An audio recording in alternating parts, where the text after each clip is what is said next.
नमस्कार.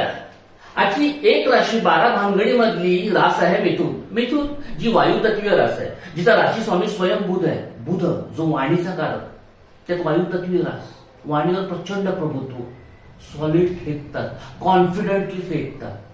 मला वाटतं अशी ही बनवाबनवी मधलं अशोक सराफ यांचं कॅरेक्टर हे मिथुन राशीचं असावं होते.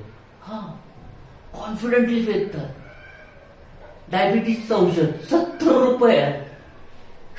मग एकदा, म्हणजे आता ह्या भूमिकेला आपण पुढे नेऊया की एकदा मिथुनेचा अशोक ताडोबाच्या जंगलामध्ये रस्ता चुकला आणि त्याच्यासमोर वाघ आला.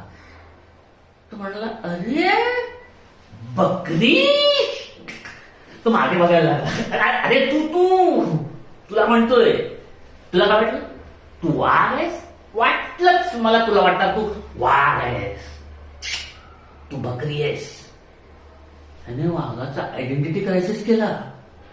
वाघ म्हणाला, मी बकरी आहे आणि मी बकरी असून काल बकरी खाल्ली. ते म्हणले, हरकत नाही, झालं गेलं विसरून जा. व्याख्या बेकी वॉक. इकडे नाही, तिकडे जा. हे बघ, लवकर घरी जा रे, अंधार झालाय, जंगलात वाघ सुटले. याने कॉन्फिडेंट वाघाला सेल्फ डाऊट मध्ये टाकला. असे जबरदस्त वाणीवर प्रभुत्व असलेले मिथुनीची माणसं असतात. आपण पुढच्या राशींवर जाऊया. एक राशी 12 भानगडी या कार्यक्रमात. तोपर्यंत मी तुमची रजा घेतो. मी राशी रोस्टर अरुण माने. धन्यवाद.